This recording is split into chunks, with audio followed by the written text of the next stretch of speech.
नमस्कार, मैं हूं माही सिंह और आप देख रहे हैं नेक्स्ट 9 न्यूज। आज बात करने वाले हैं स्वामी प्रसाद मौर्य और कुशीनगर सीट को लेकर। कुशीनगर सीट पर स्वामी प्रसाद मौर्य को बड़ा झटका लगा। वहां से मात्र 24,000 वोट में कुशीनगर में स्वामी प्रसाद मौर्य सिमट जाते हैं। माना यही जा रहा था कि इस बार भारी मतों से वहां से जीत दर्ज कर सकते हैं और चंद्रशेखर आजाद, पल्लवी पटेल का भी साथ मिलता हुआ नजर आया, लेकिन ऐसा कुछ कमाल स्वामी प्रसाद मौर्य नहीं कर पाते हैं। अब माना यही जा रहा है कि हो सकता है कि आने वाले दिनों में वो इंडिया गठबंधन का रुख करते हुए नजर आए या फिर उसके साथ साथ भारतीय जनता पार्टी का रुख कर सकते हैं, क्योंकि आपको बता दें जो उनकी बेटी संघमित्रा मौर्य हैं वो अभी कुछ दिन पहले तक, अगर जब तक चुनाव के रिजल्ट नहीं आए थे तब तक वो सांसद थी। अब ऐसे में 2 बार की सांसद रही हैं, जनता का जनाधार है, लेकिन भारतीय जनता पार्टी ने उनको दरकिनार कर दिया है। लेकिन क्या आने वाले विधानसभा चुनाव में फिर से संघमित्रा मौर्य को भारतीय जनता पार्टी कोई बड़ी जिम्मेदारी देते हुए नजर आती है? और अगर ऐसा होता है तो स्वामी प्रसाद मौर्य को अगर किसी भी पार्टी में जगह नहीं मिलती है तो क्या संघमित्रा मौर्य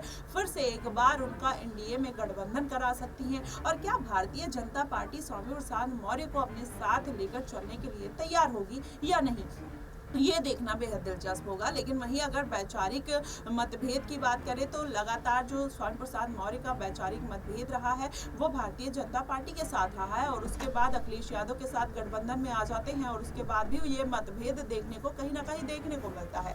तो ऐसे में अगर स्वामी प्रसाद मौर्य अगर इंडिया गठबंधन का रुख करते हैं तो शायद उनके लिए वो वैचारिक मतभेद खत्म होता हुआ नजर आए। लेकिन इंडिया गठबंधन के साथ, अगर एनडीए गठबंधन के साथ अगर चाहते हैं तो वहाँ पर क्या योगी सरकार उनको फिर से अपने खेमे में लेते हुए नजर आएगी या नहीं, इस पर किस तरीके से विचार करेगी, ये देखना बेहद दिलचस्प होगा। लेकिन चंद्रशेखर आजाद और पल्लवी पटेल के साथ उनके रिश्ते बेहद अहम हैं और कहीं ना कहीं बहुत मजबूत है, तो इंडिया गठबंधन की तरफ जाने के चांसेस बन जाते हैं। लेकिन स्वामी प्रसाद मौर्य अगर इंडिया गठबंधन में इस बार जाते हैं तो अखिलेश यादव जाहिर तौर पर उनको अपनी पार्टी में लेना इतनी आसानी से स्वीकार नहीं करेंगे। और इससे बेहतर है कि स्वामी प्रसाद मौर्य अगर बीएसपी का रुख करते हैं, 25 सालों तक स्वामी प्रसाद मौर्य ने मायावती के साथ काम किया, ऐसे में उनकी एक पैठ है बहुजन समाज पार्टी में, और बहुजन समाज पार्टी में रहकर अगर आने वाले दिनों में गठबंधन करके चलते हैं तो कहीं ना कहीं उनकी जो पार्टी है, राष्ट्रीय शोषित पार्टी, वो भी आगे बढ़ती हुई नजर आएगी और मायावती का भी कद जाहिर तौर पर